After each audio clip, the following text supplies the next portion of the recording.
ব্যাপার ভাবি? আপনি কই যান? আমার মেরে দাও। আমি আমার মেরে নিয়ে এই বাড়ি থেকে চলে যাব।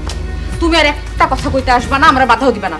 খবরদার কই দিলাম রাশেদ, তুমি যদি আর একটাবার বাধা দাও না, আমার মাইয়ার কসম লাগে আমি এখানে আবার শেষ করে ফেলাম। মা, ভাবি এসব কি কয়? কি হইছে? তোর শ্বশুর বৌমারে অনেক আজে বাজে কথা কইছে।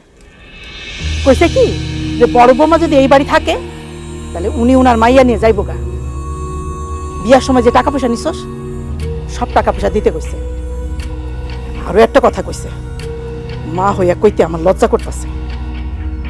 কইছে বৌমার সাথে তোর নাকি অবৈধ সম্পর্ক আছে। আমার আবার ঠিকই বলছে, রাশেদের লগে তার ভাবির ঠিকই সম্পর্ক আছে।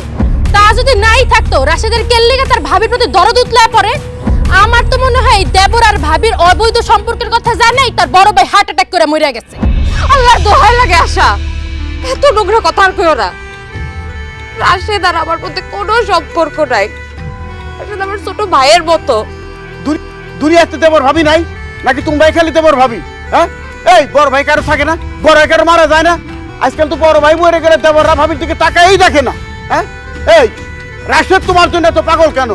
আর তোমার মেয়ের জন্য তো উতলা কেন? কারণটা কি? কয়টা কারণ আপনি জানতে চান?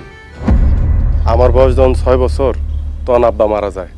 ভাইয়ার বয়স তখন 12। ওই বয়সী ভাইয়া আমার আব্বার অভাব বুঝতে দেয় নাই। ভাইয়া কিন্তু আমার চেয়ে অনেক বেশি মেধাবী ছাত্র ছিল, কিন্তু হত দরিদ্র পরিবারের দুইজন তো একসাথে পড়ালেখা করা যাবে না। কাউরে না কাউরে তো পরিবারের দায়িত্ব কাঁধে তুলে নিতে হইব। সেই দায়িত্বটা কাঁধে তুলে নিছিল আমার ভাই, আর আমার কাঁধে তুলে দিছিল পড়ালেখার দায়িত্বটা। তো ভাইয়া তো ওই ছোট্ট বয়সী মানুষের খেতে খামারে কাজ করা শুরু করলো, আর আমি ফুল বাবু এই স্কুলে যাই। এইভাবেই চলতেছিল আমগো দিন। যখন আমার মেট্রিক পরীক্ষার সময় হইলো তখন ভাইয়া ভীষণ অসুখে পড়লো। হায় রে জ্বর, হায় রে বমি, ঘরে ঠিক মতো ভাত নাই। আমার ফর্ম ফিল আপের টাকা আইব কোত্থেকে? ভাইয়া এটা টের পাইলো। ভাইয়া আমার কইলো টেনশন করিস না, আমি আছি না। ঠিকই পরের দিন ভাইয়া আমার হাতে ফর্ম ফিল আপের টাকাটা তুলে দিল। আমি তো ফর্ম ফিল আপ করলাম, কিন্তু সন্ধ্যা না হইতেই আমি টের পাইলাম ভাইয়ার খুব শখের টর্চ লাইটটা ভাইয়ের হাতে নাই। আমি বাইরে কইলাম, ভাইয়া লাইটটা যে বিক্রি করে দিলা, অন্ধকারে আলো পাইবা কই? ভাইয়া আমার কইল, আরে তুই টর্চ লাইটের আলো নিয়ে চিন্তা করস? আমি তো স্বপ্ন দেখি আমার ছোট ভাই এমন ভাবে আলোকিত হইব একদিন, যেই আলোয় আমগো অভাব দূর হয়ে যাইব, আমগো গ্রাম, আমগো সমাজ তথা আমগো দেশ আলোকিত হইব। আমার মধ্যেও জিদ চাইপা বসলো, যে কোনো মূল্যে ভাইয়ের এই আশা পূরণ করবো। আমিও দিন রাত পড়ালেখা করলাম, দেশের সর্বোচ্চ বিশ্ববিদ্যালয়ে পড়ালেখা করলাম, কিন্তু যখন মাস্টার্স পরীক্ষা দিমু তখন দেখি আমার শরীর আমার কথা শুনতেছে না। ডাক্তারের কাছে গেলাম, ডাক্তার আমার জানায় দিল যে আমার 2টা কিডনি ড্যামেজ। আমার কিডনি আর কাজ করতেছে না। চোখে মুখে আমি অন্ধকার দেখা শুরু করলাম, কিন্তু হতাশ হইলাম না, কারণ জানি যে আশা দেখানোর মতো একজন তো এখনো বাইসা আছে। আমি ভাইয়েরা জানাইলাম, ভাইয়া আমার কাছে ছুটে গেল।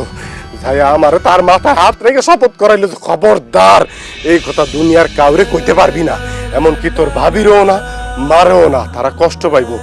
আমি সেই দিন দেখলাম একটা পুরুষ মানুষ কেমনে কান্না করতে পারে।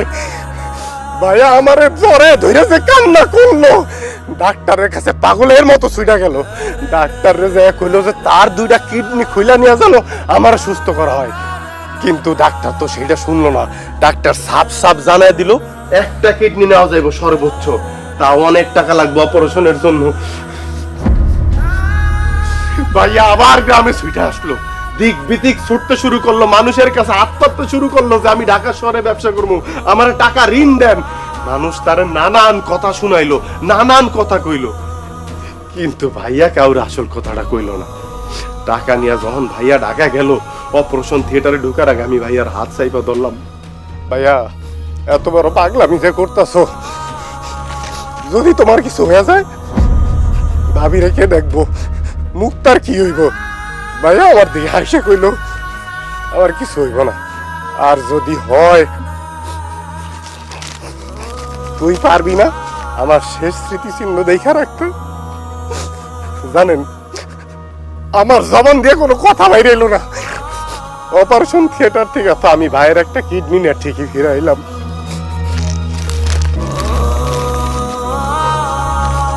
কিন্তু সারা জীবন অমানবিক পরিশ্রম করা, হাড় ভাঙা পরিশ্রম করা, ওই ক্লান্ত শরীর নিয়ে ভাইয়া আর ফিরাইলো না, ফিরাইলো ভাইয়া লাশ। এখন আপনারা কর, ওই ভাবির জন্য, ওই বাস্তির জন্য আমার কি করা উচিত? আমার উচিত না ভাইয়ের কবরের সামনে যায় কয়া যে ভাইয়া তুমি কবর থেকে উঠে আসো? ওই কবরে তো তোমার থাকার কথা না, ওই কবরে তো আমার থাকার কথা। তোমার তো এই দুনিয়ায় তোমার বউ সন্তান নিয়ে শান্তিতে বসবাস করার কথা। বলেন, এই কথা আমার কর কথা না?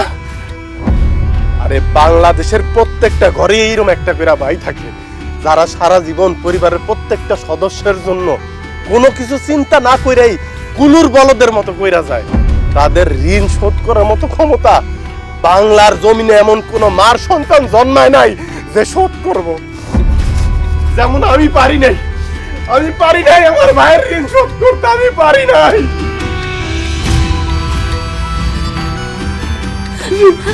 রাশেদ, আমারে তুমি মাফ করে দাও।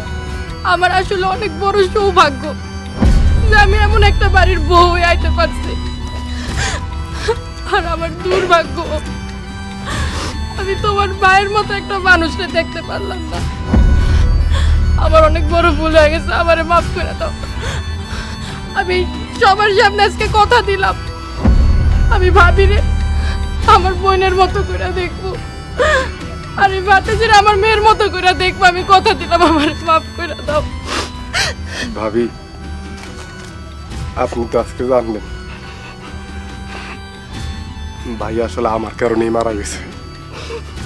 আর যে ঋণটা ছিল এইটা ভাইয়ার ঋণ ছিল না, ওই ঋণটা ছিল আমার। ভাবি, আমার সেই ঋণ তো আমি পরিশোধ করতে পারছি, কিন্তু আপনার যে ক্ষতি আমি করলাম ভাবি, এই ঋণ আমি কেমনে শোধ করবো? ভাবি, এই ঋণ আমি কেমনে শোধ করবো? তোমার আর কোনো ঋণ পরিশোধ করতে হইব না। তোমার ভাইয়েরা তুমি হারে হারে চিনতাম। তোমার যদি কিছু হইতো, ওই মানুষটা এমনি তো বাঁচত না। এরকম একটা মানুষ আমার স্বামী আসছিল, এটাই তোমার সব থেকে বড় গর্বের। জানো, আমি আর কিচ্ছু চাই না, আমি খালি আল্লাহর কাছে দোয়া করি আমার এই মাইয়াটা যাতে ওর বাপের আদর্শে বড় হইতে পারে, তোমার ভাইয়ের আদর্শে বড় হইতে পারে। আমি তো আমার ছেলেকে চিনতাম, বাপ মরা থেকে ত্যাগ করে করে যাইছে, সেটাও জানতাম, কিন্তু এত বড় শান্তি আমি জানতাম না।